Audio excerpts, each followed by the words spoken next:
नमो बुद्धाय, जय सम्राट, जय भीम, जय भारत। मैं हूं प्रदीप मौर्य, आप देख रहे हैं न्यूज 7 भारत। आज इस न्यूज रिपोर्ट के माध्यम से हम जानेंगे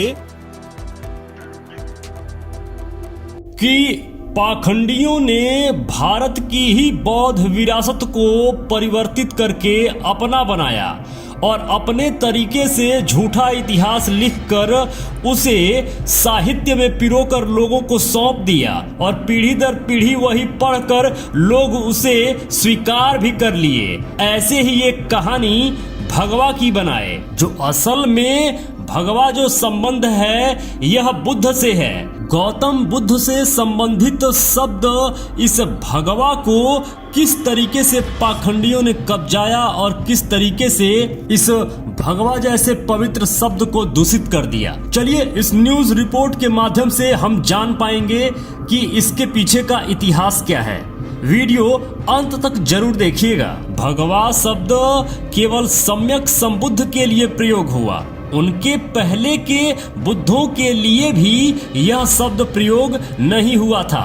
अर्थात शाक्य मुनि बुद्ध ही पहले और आखिरी भगवा हैं। आप पाली की गाथा पढ़कर समझ सकते हैं। चलिए इसको क्रमबद्ध जानते हैं। जैसे भग दोषो भग रागो भग मोहोति भगवा, भग मोहोति भगवा, भग रागोति भगवा, भग दोषोति भगवा, भवानं अंत करोति भगवा, भग कोणंति भगवा, इति पिसो भगवा, अरहं सम्मा संबुद्धो, नमो तत्स भगवतो अरहतो सम्मा संबुद्धस्स। इन सब गाथाओं में भगवा शब्द पढ़ने को मिलता है। अर्थात भगवा को रंग कहने वाले ध्यान दें कि भगवा शब्द रंग सूचक नहीं बल्कि गुणवाचक संज्ञा है। इसीलिए जो भगवा है वही बुद्ध है। इति पिसो भगवा अरहं सम्मा संबुद्धस्स, अर्थात जो भगवा है वही बुद्ध हैं। आगे भगवा शब्द को उद्देशित करके उपयोग में लाया जाने वाला भगवा, यह शब्द समय के प्रवाह के लक्षण के रूप में उसके चीवर को दर्शाने के लिए प्रयोग किया जाने लगा और फिर भगवा शब्द एक रंग का सूचक बन गया। यह लिखते हैं डॉक्टर सालुखे। वास्तव में भगवा यह गुणवाचक संज्ञा है। A dictionary of Pali language, जिसे लिखे थे R.C.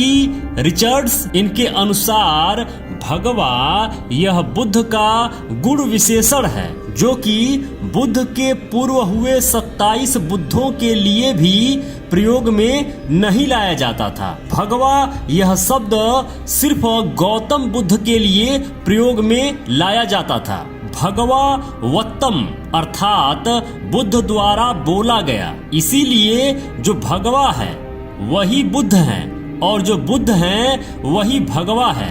यही भगवा आगे चलकर धूर्त पाखंडियों के कारण रंग का सूचक बन गया। इसीलिए आपको यह समझना चाहिए कि भगवा का मतलब कोई रंग नहीं होता है, भगवा का मतलब बुद्ध ही होता है।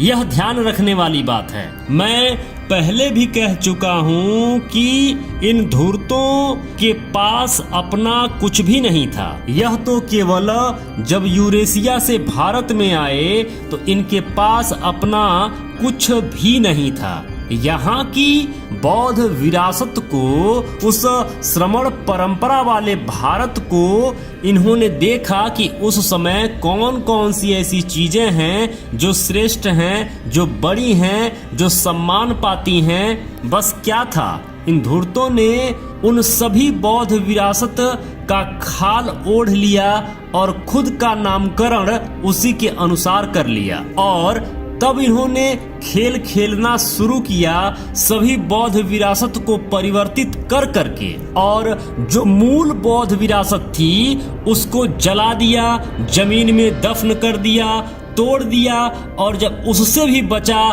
तो उसको इतना विकृत कर दिया, इतना परिवर्तित कर दिया कि आगे उसे पहचान पाना भी मुश्किल ही नहीं कभी कभी नामुमकिन भी हो जाता है। वरना आप सोच सकते हैं कि सम्राट अशोक का बनाया हुआ, सम्राट चंद्रगुप्त मौर्य का बनाया हुआ वो अखंड भारत, जो सम्राट अशोक का भारत था, यह जानने वाली बात होगी कि उस समय भारत एक बौद्ध राष्ट्र था। अखंड भारत एक बौद्ध राष्ट्र था। तो उस अखंड भारत के निवासी जो 100% पूरी तरह से बौद्ध थे, आखिर क्या ऐसा घटित हुआ कि उन बौद्धों का अस्तित्व ही मिटता चला गया या मिट गया, या जो बौद्ध थे उस समय वह अब कौन हैं? जो बौद्ध विरासत थी उस समय अब परिवर्तित करके क्या बना दी गई?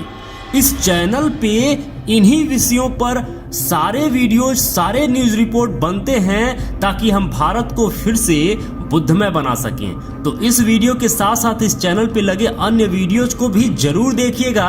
अपने मित्रों में जितना अधिक से अधिक हो सके शेयर जरूर करिए ताकि सबको भारत का असल इतिहास पता चल सके और धर्म के नाम पे, जाति के नाम पे जो इन पाखंडियों ने नंगा नाच खेला है उसका अब तो अंत किया जा सके और भारत को पुनः अखंड भारत, पुनः बुद्धमय भारत, एक बौद्ध राष्ट्र बनाया जा सके। एक बात साफ साफ कहना चाहूंगा मेरे मित्रों, इतना बस जान लीजिए कि यदि आपके पिता को कोई दूसरा पिता कहना शुरू कर दे तो क्या आप अपने पिता को पिता कहना छोड़ देंगे? नहीं छोड़ेंगे ना, जबकि वो झूठ कह रहा है, आपको पता है। इसी प्रकार जिन बौद्ध विरासतों पर या साहित्यों पर या विरासतों पर या बौद्ध विहारों पर या मूर्तियों पर जो इन पाखंडियों ने कब्जा कर लिया है, उन्हें यह अपना कहना शुरू कर दिए हैं, तो क्या आप उन सभी पर्व को, विरासत को, मूर्तियों को, मंदिरों को, बौद्ध विहारों को, स्थलों को क्या आप छोड़ देंगे? नहीं छोड़ना चाहिए। उसे पुनः हमें प्राप्त करना है, हमें हासिल करना है। अखंड भारत के लिए, बुद्धमय भारत के लिए, उस अखंड बौद्ध राष्ट्र के लिए, भारत के मूल निवासियों के सम्मान के लिए जो अपनी विरासत है उसे अपनाइए और इसके साथ साथ अगर ना अपना सके तो छीन लीजिए अपनी जितनी भी बौद्ध विरासतें हैं, क्योंकि आज नहीं तो कल भारत पुनः बौद्ध राष्ट्र, बुद्धमय भारत बनने वाला है। मेरे मित्रों, यदि आप चाहते हैं कि हम और हमारी टीम इसी तरीके से रिसर्च करते रहें, इसी तरीके से आपके लिए कंटेंट बनाते रहें, तो प्लीज निवेदन है, डोनेशन जरूर करें। स्कैनर स्क्रीन पर लगा हुआ है, स्कैन करके डोनेशन जरूर करें। जो भी मित्र अभी तक इस चैनल को सब्सक्राइब नहीं किए हैं, प्लीज निवेदन है अभी के अभी चैनल को सब्सक्राइब कर लीजिए। लाइक करके हमारा उत्साह जरूर बढ़ाया करिए। कमेंट बॉक्स में जरूर लिखा करिए कि ये वीडियो आपको कैसा लगा। जो भी मित्र अभी तक इस चैनल पर बने हुए हैं, ये वीडियो देख रहे हैं, आप सबको बहुत बहुत मंगल कामनाएं। नमो बुद्धाय, जय भारत।